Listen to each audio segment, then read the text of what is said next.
Добрый вечер, Хайрли Кич на телеканале ТНВ, ток-шоу «Точка опоры». В студии Светлана Кадырова. Приветствую всех наших телезрителей. Итак, всю эту неделю Татарстан, да и Россия в том числе, обсуждает итоги 14-го международного экономического форума «Россия. Исламский мир». Казан-форум, он завершился на прошлой неделе. В конце прошлой недели было множество событий. Форум уже вошел в книгу рекордов страны и мира. Диплом об этом вручили вице-премьеру России Марату Хуснуллину, руководителю оргкомитета Казан-форум. На этой неделе политики, бизнесмены, экономисты, мусульманская умма обсуждают итоги Казан-форума. Мы сегодня тоже решили посмотреть, а что же за ним, каким будет Казан-форум дальше, какие акценты, какой вектор развития мы определили в этом году. Сегодня очень статусные эксперты, я с удовольствием их представляю. Тут два доктора, два академика. Ну, в общем, сейчас со всеми и разберемся. Радик Ремович Салихов, директор Института истории имени Шахбуддина Марджани Академии наук Республики Татарстан, член Национального совета Милли-Шура Всемирного конгресса татар, доктор исторических наук, академик Академии наук Республики Татарстан. Выговорила. Хайрли Кич. Хайрли Кич. Впервые в нашей студии с удовольствием представляем Алсу Рустемовну Набиева, руководитель объединения женщин-депутатов Государственного совета Республики Татарстан Мерхамед Милосердия, ректор Российского университета кооперации, доктор экономических наук, один из вдохновителей, организаторов секции «Женский взгляд» на Казан-форуме, который, в общем-то, тоже произвел огромное впечатление. Это была потрясающая площадка, куда мужчины заглядывали, некоторые все-таки решили зайти. С удовольствием представляем Артура Сергеевича Николаева, первый заместитель председателя Союза торгово-промышленной палаты Республики Татарстан, начальник департамента развития и поддержки предпринимательства торгово-промышленной палаты Республики Татарстан, тоже один из организаторов большого международного форума торгово-промышленных палат. Рады вас видеть. Добрый вечер. Впервые в нашей студии мы с удовольствием представляем Рафик Мухаммедшевич Мухаммедшин, заместитель председателя Духовного управления мусульман Республики Татарстан, ректор Российского исламского университета, доктор политических наук, профессор, академик Академии наук Республики Татарстан. И тоже впервые сегодня с нами Айдар Габдулович Газизов, генеральный директор Международного центра стандартизации и сертификации «Халяль» при Совете муфтиев России, Духовном управлении мусульман Российской Федерации, кандидат технических наук. Хайрли Кич.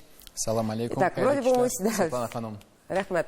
Я напоминаю всем нашим зрителям, что мы работаем в прямом эфире. Прямо сейчас нас можно смотреть в группе ТНВ ВКонтакте. Эксперты могут выражать свою точку зрения и кнопками на ваших пультах. Красный категорически не согласен, синий согласен, белый отношусь нейтрально. Но думаю, что сегодня красные кнопки нам не понадобятся. Начнем традиционно с результатов соцопроса, с результатов опроса нашей интернет-аудитории. У аудитории ТНВ в соцсетях мы спросили вообще, важны ли для Татарстана международные связи. Ну, подумали вообще, вызовет интерес, не вызовет интерес. И вот как проголосовала интернет-аудитория, да, очень важны, 78% проголосовавших. Нет, мы сами все умеем. 17% очень самоуверенных, 6% респондентов сказали, что меня это вообще не касается. Зрителям адресуем такой же вопрос, итоги подведем в конце программы. Но вот мне хочется, чтобы эксперты сейчас оценили итоги этого голосования. Если бы лет 10 назад мы спросили бы про международные связи, и сегодня, насколько бы разнились ответы? Рафик Мухаммедшевич, как доктор политических наук. Да, на самом деле я не думаю, что 10 лет и сейчас разнятся. То есть мы живем в век глобализации, поэтому, естественно, международные связи очень важны и для восстановления экономических отношений, для молодежи, для обучения за рубежом, ну и вообще для поездки. С этой точки зрения, я думаю, опрос, он, в принципе, отражает то, что происходит сегодня в обществе. Радик Иванович, мне не показалось, что больше становится все-таки людей, заинтересованных в развитии международных связей? Безусловно. Но, с другой стороны, я хотел бы отметить, что буквально с момента возникновения Республики Татарстан в 90-е годы развитие международных экономических, культурных связей, отношений уже стало таким стержневым направлением политики Республики Татарстан. И, в принципе, этот форум, он же прошел не на пустом месте. Уже были наработаны очень богатые традиции, и экономика передового региона, культура передового региона, она, конечно, стала очень благодатной основой. И, безусловно, нынешняя молодежь, она тоже, живя здесь у нас в Казани и видя всю эту историю, зная эту историю, она, конечно же, проявляет больше интерес сейчас к развитию международных отношений, готова участвовать в реализации этой международной политики. Хорошо, спасибо. Артур Сергеевич, а на ваш взгляд, больше интерес или стандартно? Или все-таки с последними геополитическими событиями, с мировой повестки? Ну, я думаю, да, определенные изменения в положительную сторону в заинтересованности, ну и части предпринимателей, например, да, то есть это, конечно, усилилось, потому что сломаются старые цепочки поставок, ломаются рынки, меняются, взаимодействие меняется, соответственно, вот эта волна, которая и перестройка в сторону как раз Азии и в сторону бизнеса, который расположен в исламских странах, это, конечно, ну, показатель как раз очень серьезный и в этом году, да, то есть, ну, мы знаем, что в этом году даже больше стран участвовало, чем в прошлом году. В прошлом году, да. Да, и по нашей линии, по линии торгово-промышленных палат, там 11 палат приехало из других стран, то есть это тоже показатель такой серьезный экономических подвижек. Когда идут экономические подвижки, то, конечно, в первую очередь хотя бы предприниматели должны увидеть друг друга в глаза, пообщаться и дальше по-другому никак, да? То есть это должен быть тесный контакт.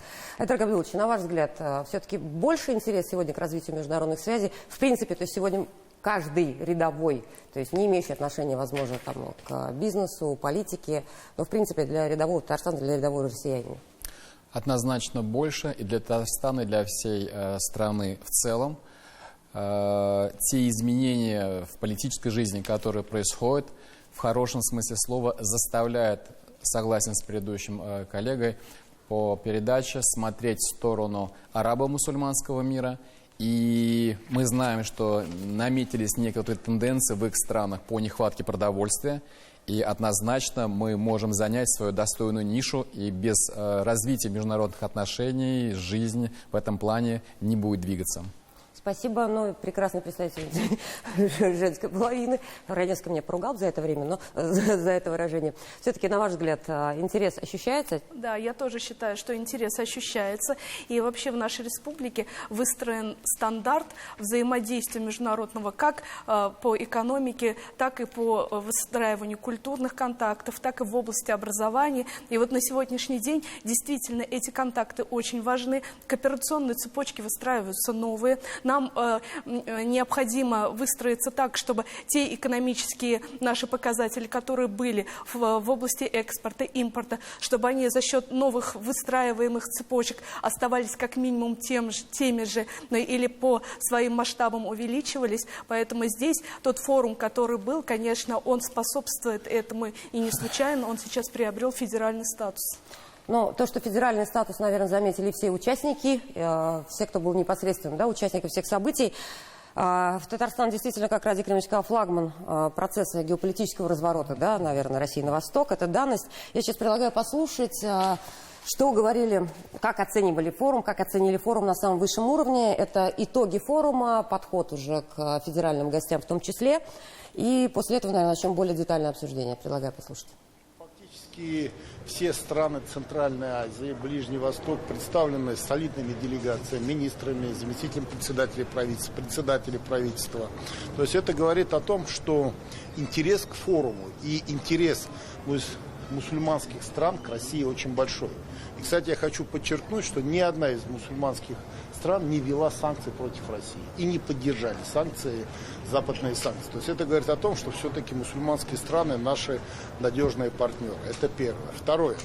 Я вижу большой экономический интерес. И как раз исламский форум, я не скажу, что это фундамент, но это очень важный шаг на пути создания вот таких вот основ, которые, еще раз скажу, в основе, в базе устойчивого многополярного мира является доверие. А доверие возникает через контакты между людьми, и форум – это как раз очень важная площадка, где это доверие формируется. В этом году форум в 3 раза увеличился по количеству участников относительно прошлого года. Мы также видим динамику по количеству стран и беспрецедентное число российских регионов. Это практически вся страна, которая собралась в этом году. И для нас, конечно, это рекорд. Уже более 100 соглашений были заявлены в оргкомитет. По итогам работы мы видим, что соглашений, подписанных на площадке, оказалось больше, чем было заявлено в оргкомитете. Вот итоги мы примерно понятно, это то, что в первые дни, да, то, что мы сегодня обсуждаем. Радик Кремович, вот все-таки, как исторически развивались отношения России и исламского мира? Вот почему этот поворот на восток сегодня исторически важен? Ну, эти отношения начинаются еще в глубокой древности, и мы признаем и знаем, что и цивилизационное развитие Волжской Булгарии тоже началось с принятия ислама, установления теснейших контактов экономических и культурных с Арабским Востоком, с Ираном, с государствами Средней Азии. И потом на протяжении многих столетий эти отношения только укреплялись и развивались. В принципе, можно сказать, что они не прекращались никогда. И сегодня мы имеем вот тот фундамент, на котором и развиваются уже на новом уровне эти отношения. Действительно, этот форум показал, что Россию воспринимают в мире как могучую созидательную державу именно через вот контакты с регионами, с людьми, через контакты не только экономические, но и культурные, и духовные. Но все равно, если бы опять, вот так возвращаясь, да, если бы 5 лет назад проводился такой форум, пусть тоже на федеральном статусе, было ли такое внимание, имел ли форум бы такое значение еще 5 лет назад? Я бы согласился с коллегами, конечно, сегодня же иная политическая ситуация, безусловно, тяжелая, непростая, и международная обстановка непростая, но вот этот форум, он показал, что в принципе Россия не оказалась в международной изоляции, что она воспринимается великой страной, и у нее много друзей в мире, наших союзников. И это очень обнадеживает, и мы уже видим хорошую перспективу дальнейшего экономического нашего развития, социального развития. Рафик Мухаммедович, а как оценила все-таки мусульманское ума, но насколько это возможно сегодня оценить все, что происходило? Ну, на самом деле... Помимо экономического, в принципе, эффекта, да? Да, на самом деле, для мусульманского ума в организационном плане прошли те же мероприятия. Здесь и Булгар-Жиина, здесь и форум религиозных деятелей уже больше 10 лет проводится, больше 1000 человек приезжает в Казань, религиозные деятели, они участвуют. Ну и группа «Стратегическое видение» от России «Исламский мир». То есть эти мероприятия как бы они были. Но что касается вот содержательной части, может быть, группа «Стратегическое видение» мы впервые видели. Это патриарх всей Руси, его выступление было очень интересно. То есть здесь патриарх делал упор на то, что для традиционных российских религий, в том числе вот православие, ислам, в общем-то, сегодня они являются ключевыми с точки зрения противостояния тем изменениям, которые происходят в Европе. Это разрушение традиционных ценностей. Он делал упор на то, что сегодня религии, мы не должны искать различия между ними, а смотреть, что религия – это основное. Вот вера в Бога, он говорил о том, что через веру в Бога мы можем говорить о сохранении традиционных ценностей. Вот, еще, вот мы больше говорили также, вот, форум религиозных деятелей, здесь проблема системы исламского образования. Он даже практически был посвящен этой проблеме, но это тоже очень важно, поскольку мы говорим о том, что сегодня необходимо формировать вот современную плеяду креативно мыслящих религиозных деятелей, чтобы они были также,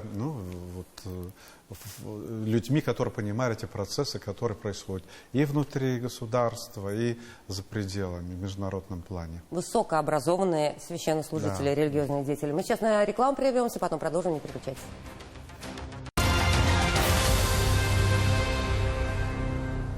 Мы продолжаем подводить итоги Казан-форум «Россия. Исламский мир», который завершился на прошлой неделе. Вот 130 соглашений были заключены в рамках форума. Это тоже уже рекорд. Понятно, что это не самоцель, и совершенно мы говорим, наверное, о другом новом уровне развития и в экономическом плане.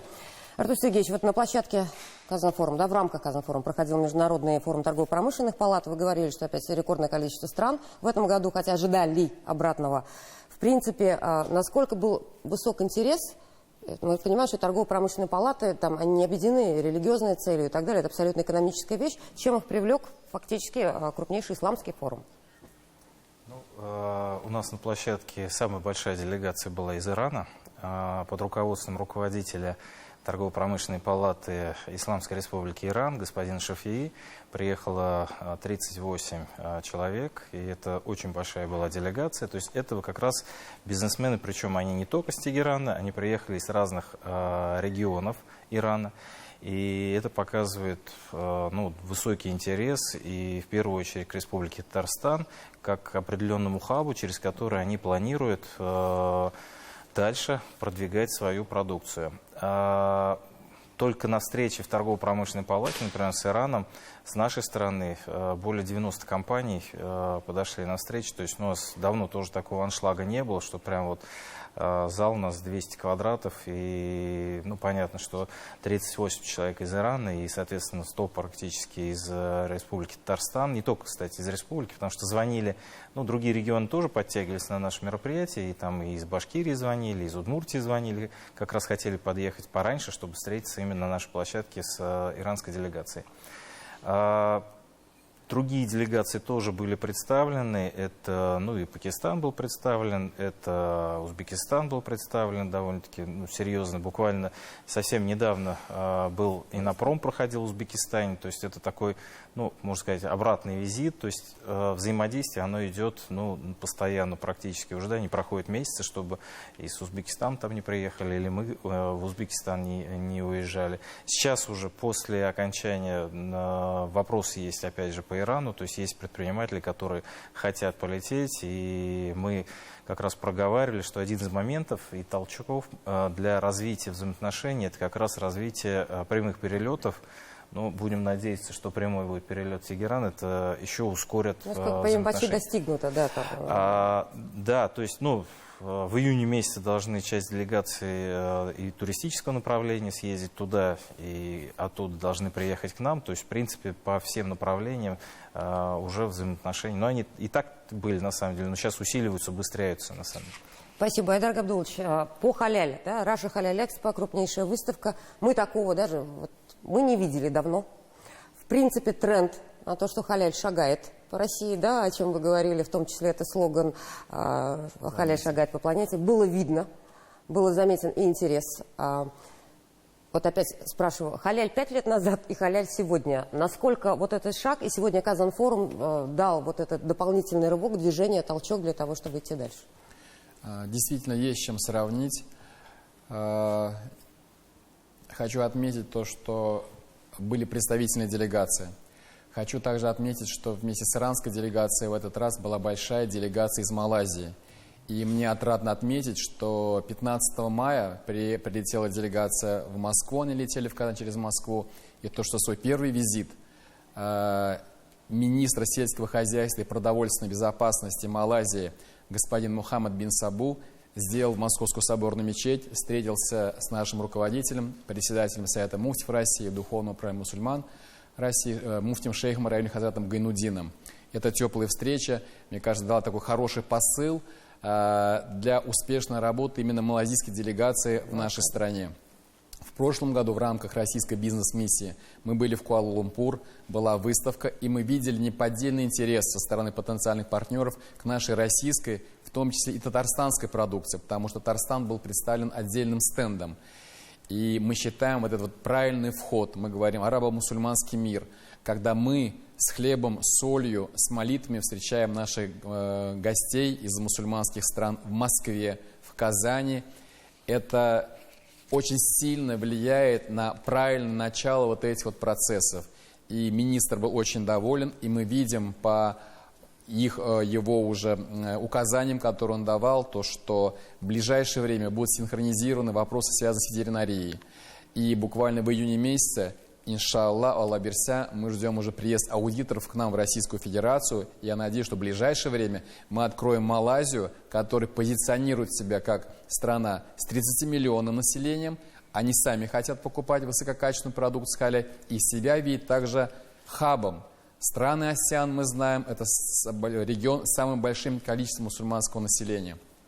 То есть 10 лет назад, 5 лет назад, через год, иншаллах, если вы нас пригласите, мы будем уже говорить разницу между 23-м годом и 24-м годом. Она должна быть ощутимая. Конечно, конечно. То есть время ускоряется. Я рад тому, что все мы вместе делаем свой хороший халяльный вклад в развитие отношений между многими-многими странами. Халяльный вклад. Красиво звучит, да, Рафик Мухаммедович? Добавить то, что сказал Айдар, поскольку я тоже причастен к халяль. Сейчас мы начинаем готовить экспертов в области халяль. И вот что касается кардинальных изменений... То есть до этого их не было, да, Рафик Мухаммедович? Уточнение. До этого экспертов по халяль, в принципе, Нет, не вот готовили? мы Росаккредитация, Росстандартом сейчас начали их готовить. Уже первый курс мы провели. Но здесь вот, что касается кардинальных, принципиальных изменений в последние годы, то есть халяль-индустрии в России появились уже крупные игроки в лице Министерства сельского хозяйства Российской Федерации, Росстандартом уже готовит вот стандарты по халяль-продукции, Росаккредитация, аккредитация. Вот недавно появилось Роскачество. Но здесь, это в принципе хорошо, поскольку государство заинтересовано в продаже халяль-продукции стран, в первую очередь Персидского залива, вот и Малайзия, Индонезия, другие страны есть. Но здесь вот с Айдаром у нас есть определенная озабоченность, потому что халяль-индустрия это не просто бизнес. Халяль – это нравственность, сохранение шариатских норм. Вот подключение государственных структур, поликонфессионального государства не приведет ли, что это станет просто каким-то обычным сегментом бизнес-проекта. Экономической модели. В этом плане мы хотим активно участвовать в разработке стандартов. И мы обучаем экспертов, чтобы было понимание, что халяль – это не просто экономический сегмент, это не просто бизнес, это еще духовность. Это основные шариатские нормы. Вот в этом плане обязательно работать надо со всеми структурами, которые включаются в этот процесс. Спасибо, да, Александр. Да, я хотела сказать, что если в начале, когда тема халяль только начинала развиваться, мы думали, что это связано с питанием. То есть акценты были именно так расставлены. Сейчас мы понимаем, что это образ жизни, это и халяль-туризм. Вот только на наших женских площадках были направления с халяль-модой связаны, халяль-мейкапы различные. То есть халяль-образ жизни. Халяль-мобильные приложения или еще что-то. И мы показали нашим гостям, что все возможности есть в Республике Татарстан им приезжать, и в рамках стандартов халяль отдыхать, и в рамках стандартов халяль выстраивать свой бизнес. В принципе, мы сейчас проблему одну Рафик Мухаммедович обозначил уже, да, то есть, в принципе, нужны эксперты и так далее, то есть, сфера для нас новая, индустрия новая, которую нужно развивать, плюс со смыслами, да, не только экономическая модель. В принципе, а насколько к халяль вообще был интерес, Артур Сергеевич, у бизнеса все-таки? Мы понимаем, что... Интересно, потому что есть потребность стран Персидского залива, естественно. Там спрос ощутим, я понимаю сегодня. На самом деле, еще же Талия Ильгизовна правильно фразу сказала, еще практически со всей страны съехались представители, да, то есть, больше 40 там только регионов по линии торгово-промышленных палат съехалось. И это тоже продвижение, и это дальнейшие шаги, то есть там тоже нужны будут и эксперты, там тоже нужно будет обучение специальное, то есть это целое направление, которое неправильно будет, наверное, сказать, зародилось, оно и продолжалось здесь, да, то есть оно развивалось здесь, но серьезный импульс получило как раз на площадке форума. И это, опять же, дает определенные преимущества для республики развивать эти направления. То есть мы пока здесь впереди шагаем. Такое у меня ощущение. Если эксперты подправят, может быть, что-то по-другому. Такой пик, когда мы ожидаем, я не знаю, развитие, все равно как в любой бизнес-модели, несмотря ни на что, да, мы должны рассчитать, когда будет интерес к халяль, сейчас... Если это можно оценить по датам. Айдар уже говорил о том, что очень сложно и важно получать международную аккредитацию. Попасть в международный рынок не так просто. То есть не просто бумага аккредитация, приезжать на предприятия, эксперты из этих стран, куда они смотрят, они практически все смотрят. Но здесь не так просто на самом деле. И предприятия все-таки в России есть разные. То есть они не только халяль-продукции выпускают, и другие продукции. С этой точки зрения, конечно, получать аккредитацию, чтобы эта аккредитация еще работала, в принципе, не так просто. Но здесь Айдар идет впереди, то есть я не могу сказать, что Татарстан впереди планеты всей. Международный уровень сертификации, он говорил, что они получат. И государство тоже активно подключился. Скорее всего, они тоже когда получите? Я хотел добавить, я человек, который родился в Казани, я татарстанец, и я россиянин. Поэтому, как говорит наш Москвич, уважаемый... москвич. Да, как говорит наш уважаемый Раиль Хазрат Гайнуддин, то, что наработано нами, то, что наработано нашим духовным управлением мусульман Российской Федерации, это общий актив. Раиль Хазрат никогда не говорит только наша, тем более, и он также татарстанец. Я хочу сказать, что нашему центру в прошлом году исполнилось 20 лет был юбилей. Из этих 20 лет 10 лет прошло с того времени, когда мы получили первую аккредитацию. И могу сказать, что, наверное, такой плановой, динамичной, правильной работе по экспорту высококачественной продукции российской халяль, ей как раз 10 лет и есть. И Рафик Хазрат правильно подчеркивает, чтобы получить эту аккредитацию, наша аккредитация 10 лет, и каждый год мы проходим периодическую оценку. Для того, чтобы пройти, приезжают специалисты из Саудовской Аравии, с других стран. Сейчас ждем Джеким из Малайзии. Это целая процедура, когда проверяют весь штат. Да. Вот эти все сложности во второй части программы, новости рвутся в эфир Татарстана. Давайте татарстанцы пусть послушают, а мы потом в своей второй части продолжим. Спасибо. Кстати,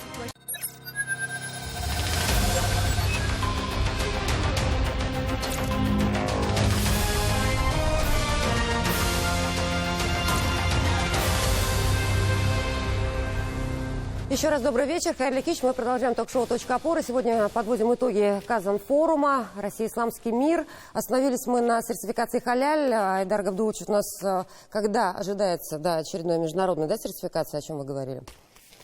Я хотел бы сказать то, что мы говорим, невозможен экспорт российской продукции халяль в страны арабо-мусульманского мира без наличия у органа сертификации, аккредитации в стране импортером.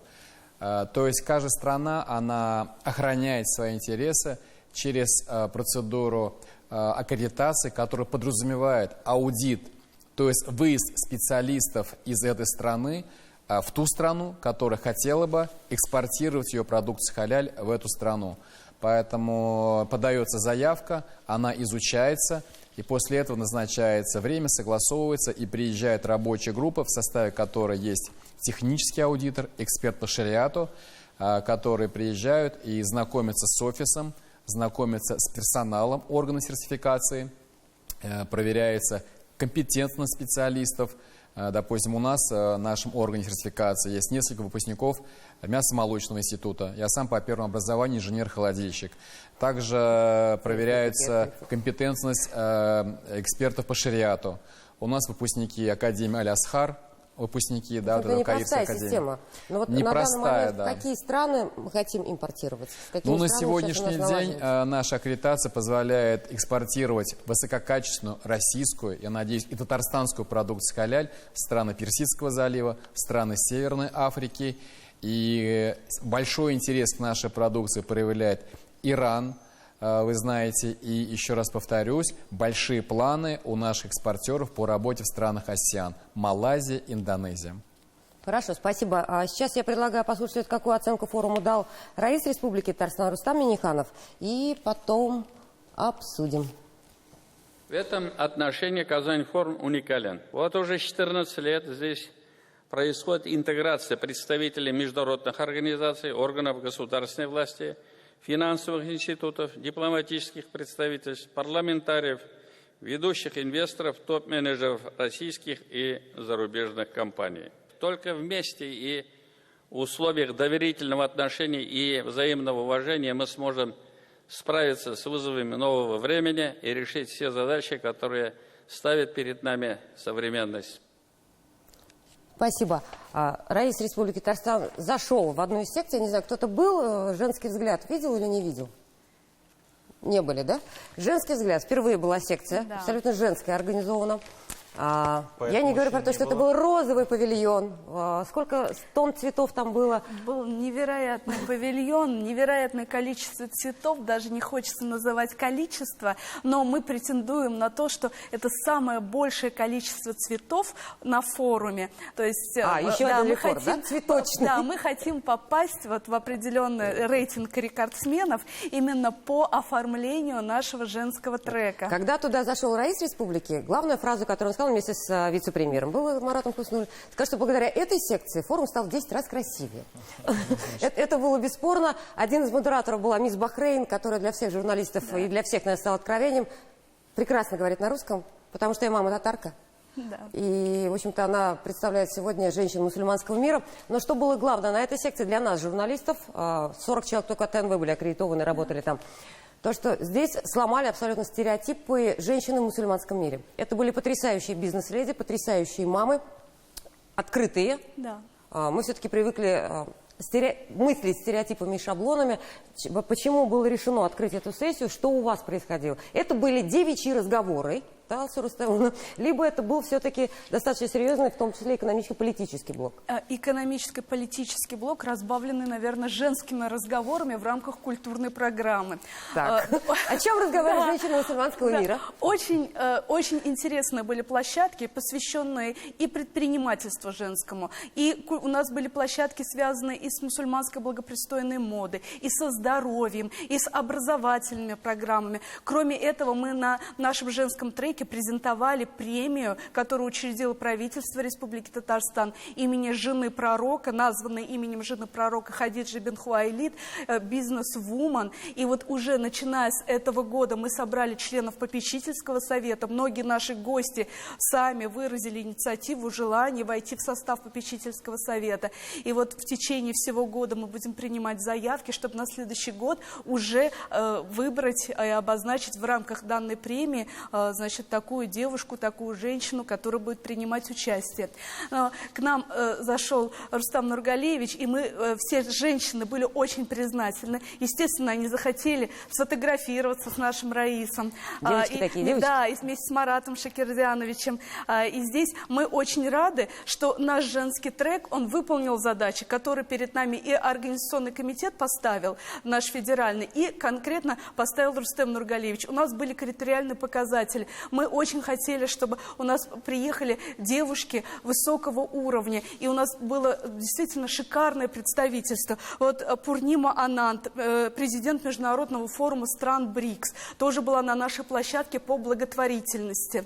То есть, там была одна замечательная героиня в Камбодже, да? Министерство по делам женщин. Камбоджа, она государственный секретарь Министерства по делам женщин, Камбоджи Мэнчинда. И каждая из этих девушек, они, кроме того, что отработали на площадках с замечательными кейсами, они еще приехали с бизнес-миссией, они посетили наши объекты гостеприимства в первую очередь, посмотрели, какие возможности для того, чтобы их делегации к нам приезжали. Кроме того, они посмотрели, вот арабские женщины сказали о том, что неплохо было бы открыть магазины с арабской модой здесь, и их восхитили работы наших модельеров, например, Индира Рамазановой, которая представила свои абайи, и девушки Востока сказали, что мы никогда такой красоты не видели. Министерство по делам женщин быть в России? Очень актуальная тема, но женская повестка активно была представлена. Здесь искали баланс. То есть у нас одинаковые проблемы у женщин бизнеса и стран Востока, и у наших женщин. Они пытаются все, мы пытаемся найти баланс между семьей и бизнесом. У нас была Татьяна Бакальчук, генерал-директор Wildberries, 7 детей, мама 7 детей, триллионный оборот, который она мерит процентами ВВП страны, и она говорит, не нужно выбирать. И именно наличие детей толкает женщину на то, чтобы развивать... К триллионам. В общем, чем больше детей, тем больше триллионов. Да. Но здесь я, конечно, хочу сказать спасибо нашим девушкам парламентского объединения «Мархамед».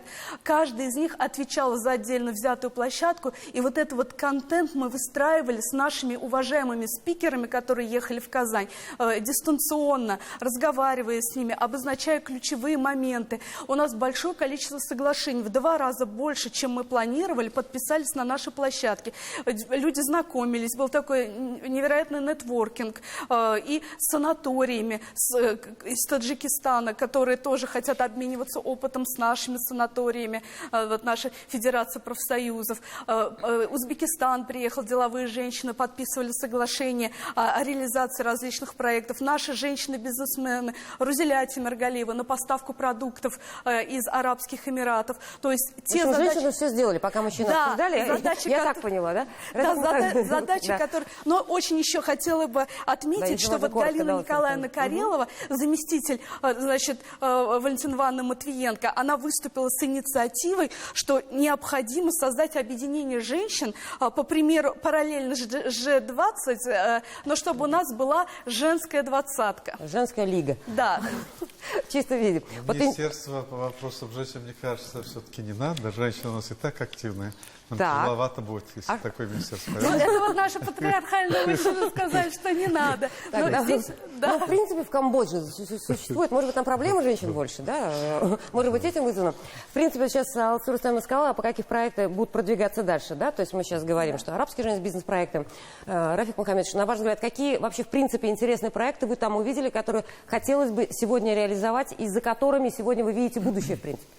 Но вот этот форум, все-таки он был форумом больше выстраивания новой инфраструктуры. То есть в условиях запретов, в условиях разрушения однополярного мира, появления многополярного мира, в условиях, когда Россия потеряла огромнейший свой рынок на Западе, сейчас надо выстраивать новые экономические отношения. Поэтому не случайно центральное внимание все-таки было направлено на выстраивание инфраструктуры. Это где ключевые фигуры присутствовали.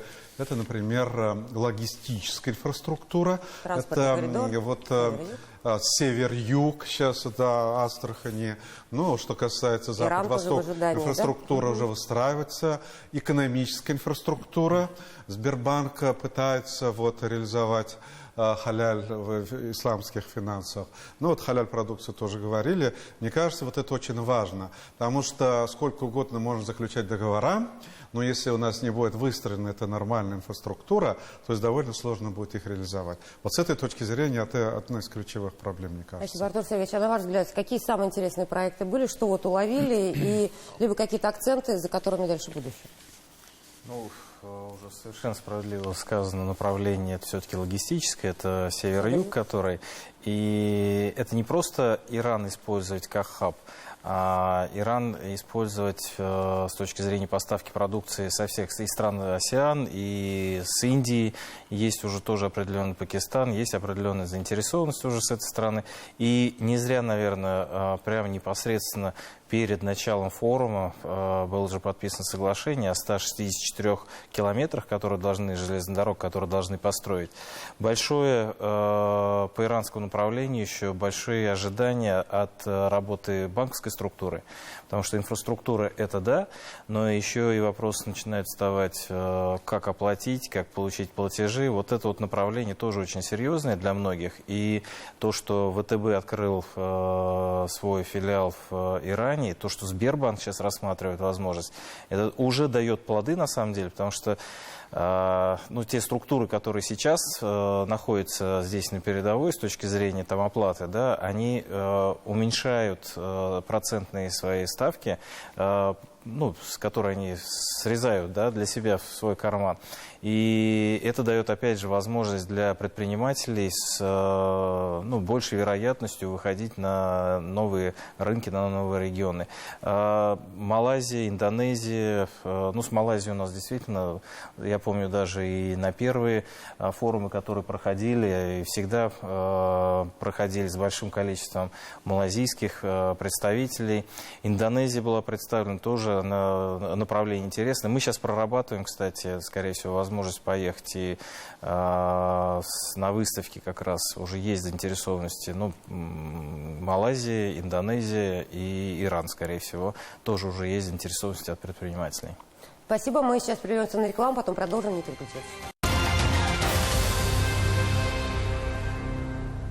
Итак, мы продолжаем говорить об интересных проектах в рамках Казани форума. Я не знаю, Радик Кремович, вам сложно, наверное, говорить с вами об интересных проектах, но если бы войдет ли этот форум в новейшую историю Татарстана, и что бы вы написали в нескольких страницах этой книги? Хорошо. В первую очередь, мне бы хотелось сказать, что этот форум же он не просто для мирового сообщества, он не просто для России, он огромную роль играет и в духовной, гуманитарной сфере татарского народа, населения Республики Татарстан. что вот на полях форума, в рамках форума прошло несколько важных научных конференций, то есть должна еще научно-гуманитарная составляющая быть. Это, в первую очередь, этот форум «Татары в современном мире», который прошел совместно с Духовным управлением мусульман Российской Федерации, Духовным управлением мусульман Республики Татарстан, нашего института, Казанского федерального университета, Академии наук. То есть такая коллаборация была очень удачная и религиозных деятелей, и деятелей науки. В рамках этого форума прошли чтения Марджани, которые были посвящены 200-летию выдающегося татарского ученого Хусаина Фейсханова. Там рассматривались и вопросы национального образования, и педагогики, сохранения языка, истории татарского народа, естественно, истории ислама у нас. То есть было 2 дня прошли панельные дискуссии в Казанском федеральном университете о сотрудничестве с ЮНЕСКО и сохранении памятников в Республике Татарстан, и вообще обмен опытом. Тоже очень интересное научное мероприятие. И вот такие мероприятия, они бы существенно обогащали бы этот форум, который, конечно же, вот он посвящен инфраструктурным, серьезным экономическим, финансовым вопросам. Но вот это идет всегда рядом, и оно имеет тоже огромное значение. В Булгарской академии была очень интересная конференция, посвященная письменному наследию мусульман и татарскому традиционному наследию. Рафик Мухаметович тоже принимал участие там. И мы видим огромный интерес и Арабского Востока, и Ирана к нашему письменному богословскому наследию. Они просто восхищаются, они в изумлении от того, что в наших хранилищах лежит, и тем уровнем изучения, которым мы подходим к этим рукописям. То есть я считаю, что фишкой и будущими проектами надо усиливать вот эту гуманитарную, культурную составляющую, миссию, да, форума? Да, которая укрепляет идентичность, религиозную, национальную идентичность нашего народа, которая укрепляет дружественные связи внутри исламского мира и, конечно же, дает высокую имиджевую такую часть самой нашей стране, как стране, которая объединяет разные народы, разные конфессии, где государство заботится об интересах вот этих разных народов и конфессий. Спасибо, Айдар Габдулович. На ваш взгляд, что из интересного было, зачем будущее в этом? Зачем будущее после Казанского? Я все-таки буду судить, исходя из той ответственной работы, которую делаем мы. И нашу миссию, все годы прошли до, и Аллах верса в будущем, это в первую очередь по наведению порядка в нашей индустрии халяль, чтобы она из года в год прибавляла в качестве. Поэтому Рафик Хазрат Мухаммедшин правильно сказал, мы глубоко озабочены тем и сделаем все, чтобы все-таки и соответствовать международным стандартам. Они были гармонизированы, и красной нитью халяльное прошло понимание, что халялем должны заниматься мусульманские организации, мусульмане, и Аллах бирсалат ляса сохранить то, что оставили и пронесли сквозь столетия наши предки, и также оставить это нашим внукам, чтобы халяль был халялем. И в этом плане, я считаю, это наша миссия, которую Аллах бирса мы должны достойно пронести и показать своей практической работой, что это на самом деле так. Халяль – это высокое качество, потому что за последние годы, вы знаете, халяль стал хорошим брендом, и его покупают не только мусульмане, в нашем случае не только татары. И мы гордимся тем, что наша общая с вами работа привела к тому, что халяль покупают представители различных национальностей, различных религий. Как образ жизни, конечно, да, конечно. И вот, в частности, даже эта программа, она внесет свой халяльный вклад в это большое богоугодное дело. Отлично. Асура Рустамовна, у вас из интересных проектов что? Что остается, в рамках что женского трека у нас был очень интересный проект, который мы начали делать, начиная с января этого года. Мы обучали женщин халяль в рамках проекта «Халяль стартапы». И у нас 100 человек вышли после первого модуля обучения, и 3 попали в финал. И они получили от наших известных женщин-предпринимателей денежные призы, и плюс возможность того, что эти женщины будут наставниками в течение того времени, когда стартап будет реализовываться. И мы хотим эту работу продолжать. Здесь нам хочется сказать нашей Айгуль Хайруллиной спасибо. Это Ассоциация женского сотрудничества НУР, которая этим вопросом занималась. Да не нужно министерство, у нас хватает, оказывается. Да, наряду с Российским университетом кооперации. И здесь вот еще раз хочется сказать спасибо нашему Рустаму Нургалиевичу за его дальновидность. Уже сколько лет у нас идет этот форум для наших партнеров по бизнесу, открываются новые возможности. Но и, конечно, мы презентовали и проект «Инвест Татарстан» на нашей женской площадке, и то, что сделано в Татарстане. И, конечно, здесь у нас вот куратором нашего женского трека выступала Талия Альгизовна Минулина, руководитель АИР. И каждый трек, он был пронизан задачей нашей, как красиво представить Татарстан, как его показать инвестиционно привлекательным. И, конечно, мы себе ставили задачу по соглашениям, и мы очень хотим, чтобы эта работа в течение следующего года продолжилась, а наша площадка была таким глобальным нетворкингом, где бы мы продолжали общаться до следующего форума. Вот хороший, да, Рафик Мухаммедович. Да, ну вот на перспективу все-таки хотелось бы вот образовательный сегмент слабо представлен в нашем форуме. Да, вы как раз вот, предварили вопрос, да, с вот какими опциями насыщать нужно. В общем-то, здесь мы видели, потому что вот мы отказываемся от баллонской системы. То есть вот Министерство образования пытается формировать новое что-то там, повестку. Вообще совершенно непонятно, что это будет. Ну, а вот в мусульманских странах, особенно вот Малайзия, прекрасное экономическое образование исламское, наши студенты учатся. В Индонезии. Сейчас мы очень активно работаем, Объединенные Арабские Эмираты, это некий вот сегмент западноевропейского и восточного. Если вот последующие годы будет образовательное направление, ну, экономическое вообще, это было бы очень для нас То есть хорошо. Научное, да, сейчас вот Радик Римович говорит, образовательное направление, научное. Бизнес какими бы опциями насытил еще?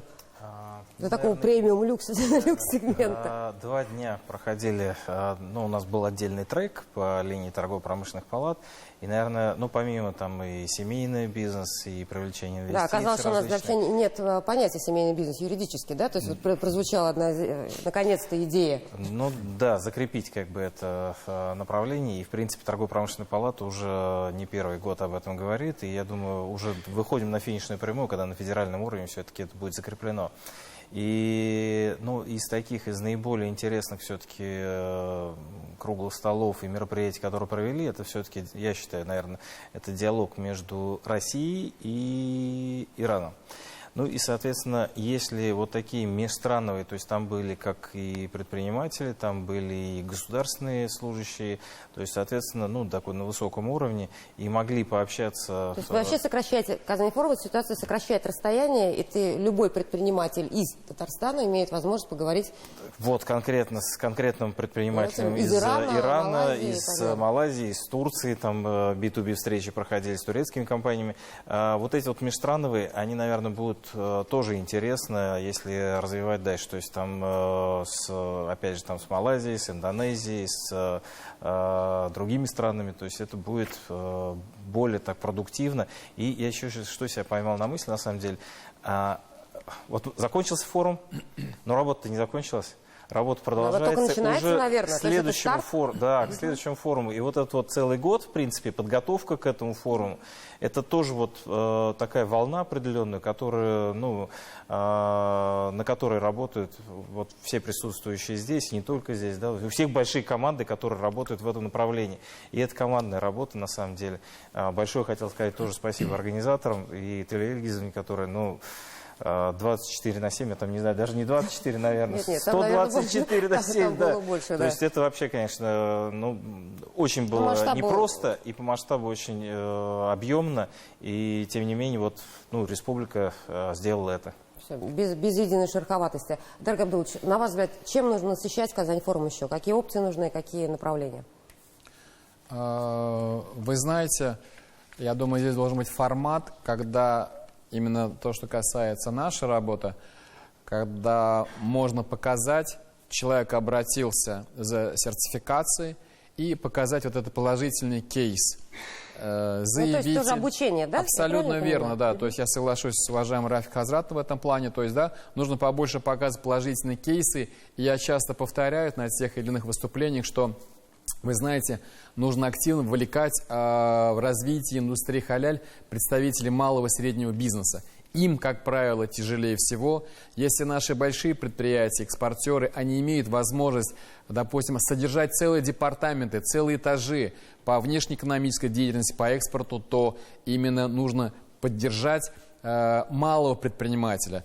То есть создавать какие-то зонтичные схемы, когда они могли бы кооперироваться в какие-то ассоциации, союзы и помогать им также в вопросах экспорта, потому что это очень важно. На сегодняшний день государство оказывает большую помощь по компенсации расходов, связанных с переводами, с участием в выставках. Сейчас очень большие программы дотаций по возмещению расходов, связанных с логистикой. Я считаю, что обязательно нужно интегрировать малый бизнес и дать ему возможность почувствовать это. В этом плане республика, я знаю, оказывает большую работу. Каждый год мы ездим в Дубай, допустим, на Галфуд, и Татарстан всегда представлен достойно, красиво. И я знаю, что и представители малого бизнеса берут, но бывает, что многим тяжело там остаться. Вот в этом плане, мне кажется, надо быть очень внимательными. И Минсельхозпро Татарстана вот, во главе с Маратом Забяром в этом плане работает. И я надеюсь, в ближайшее время мы увидим плоды этого труда. Татарстан все-таки это показатель, и другие регионы смотрят на нашу республику. Спасибо, интересные идеи прозвучали. Ближе к концу программы, осталось буквально меньше 3 минут. Телезрители голосуют так же, как интернет-аудитория. 77% говорят, нам нужны международные связи, 16% еще говорят, что так, сами справимся, 6% говорят, что мне вообще это все неинтересно.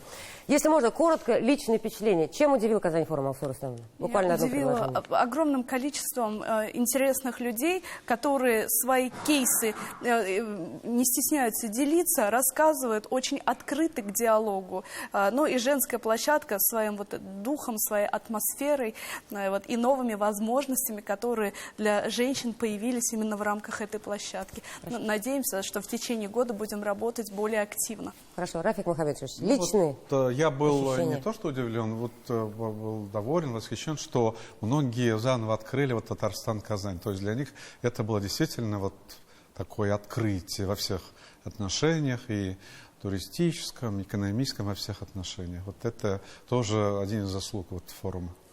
Спасибо, Айдар Габдулович. Была великолепная погода в этом году, в отличие от холода прошлого года. Поэтому я думаю, что все, кто впервые приехали в Казань, в республику, был хороший симбиоз положительного восприятия и города, и республики, и страны в целом. И мы рады тому, что в очередной раз мы увидели, что Казань-форум занял свое достойное место и вот в мусульманском, в экономическом классе показал свой класс, а стабильность – это показатель мастерства.